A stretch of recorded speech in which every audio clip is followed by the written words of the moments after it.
All right, let's talk about something huge that's been happening on the world stage. A truly historic agreement between India and the European Union. Seriously, this thing is so massive that people on both sides are calling it the mother of all deals. It's been decades in the making, and honestly, it could completely reshape how global trade works. Okay, just to give you an idea of the scale we're dealing with, try to wrap your head around this. We are connecting India's $4 trillion economy with the EU's absolutely massive $22 trillion economic bloc. You put those two together, and you've created a single trade zone that accounts for a whopping 25% of the entire world's economy. I mean, the numbers are just staggering. So, here's the game plan for today. First, we're going to dig into why this is being called the mother of all deals. Then we'll look at what's in it for India, and of course, what's in it for Europe. After that, we get to the really juicy part. The surprising reason a deal that was dead for 2 decades suddenly came back to life. Then we'll get into the fine print, the devil in the details, before we wrap up with the big question. Is this really about trade, or is it a new global power play? All right, first up, the mother of all deals. So what makes this so incredibly significant? Well, to put it simply, for a country like India, a deal on this scale is completely uncharted territory. We're talking about connecting a market of 2 billion people, creating economic bonds that could literally redefine India's place in the world. Now, before we go any further, just a quick sidebar to make sure we're all on the same page. When we say FTA, we mean a free trade agreement. Basically, it's a deal where countries agree to cut the taxes or tariffs on things they buy and sell from each other. That's the simple mechanism that unlocks all the crazy benefits we're about to talk about. So let's get into it. What's in this for India? Well, the number one benefit is huge, getting special access to the EU's 450 million consumers. You know, this could be a real lifeline for Indian exporters, especially for those small and medium-sized businesses that are really the backbone of the entire economy. And this right here gives you a fantastic snapshot of just how broad the impact could be. You've got your traditional sectors like textiles and leather, which are massive for creating jobs. But it doesn't stop there. It goes all the way to high-tech areas like auto parts, chemicals, and even our world-class IT services. Getting better access to Europe for all of these industries? That could be an absolute game-changer for India's growth. And this is where it gets real. Just look at these numbers. That 26% tax on seafood, poof, gone. 17% on footwear, down to 0. 12% on apparel, wiped off the map. We're not talking about small changes here. This makes Indian products way more competitive overnight and could totally transform the future for these key industries.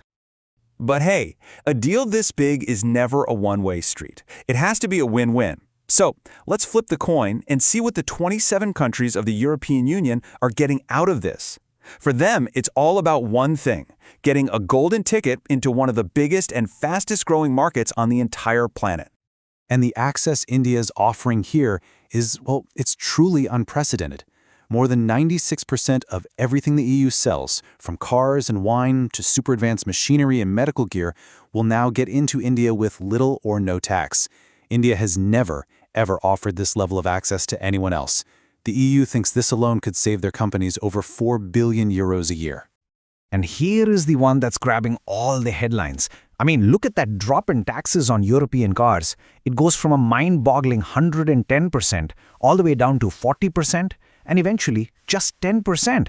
And the crucial thing to understand is this isn't just about the super high-end Mercedes or BMWs. It also hits that premium segment. Think brands like Volkswagen and Skoda, making them way more competitive in the Indian market. Okay, this all sounds fantastic, right? A win for everyone. But it begs a pretty obvious question. If this deal is so great, why on earth did it sit on a shelf gathering dust for almost 20 years? What changed? In this next part, we're going to uncover the surprising thing that finally broke the stalemate. So yeah, this is the big mystery. For years, the talks were completely stuck, deadlocked, mostly over India trying to protect its car industry. And then, all of a sudden, boom, both sides are rushing to the table. So what was it? What was the catalyst that finally lit a fire under these negotiations? This timeline really tells the story, doesn't it? Talks kick off way back in 2007. By 2013, they've totally frozen up. And then for almost 10 years, nothing. Radio silence. Until 2022, when suddenly everything restarts with this new energy leading to the deal we have today. And here we have it, the hidden catalyst. It turns out a lot of the motivation came from the shifting sands of global politics, especially the America First trade policies under the Trump administration. Just like the quote says, when the US started hitting everyone with tariffs, even its allies, it kind of forced countries like India and the EU to look around and say, hey, maybe we should work more closely together. It pushed them to find more reliable partners. So the deal's signed, everyone's shaking hands. Does this mean we can all go out and buy cheaper European cars tomorrow?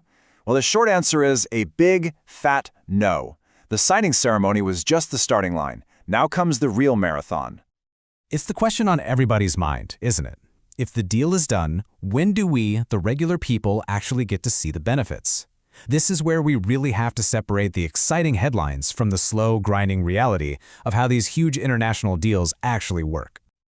And here's the bottom line, the signing is just the first step. The absolute earliest this deal is expected to actually start is 2027. And you know what? Even that might be optimistic. There's a very long, very complicated road ahead before a single tariff actually changes. And this slide shows you why. First, you have months of lawyers from both sides going over every single word with a magnifying glass. Then it has to be debated and passed by both the Indian Parliament and the EU Parliament.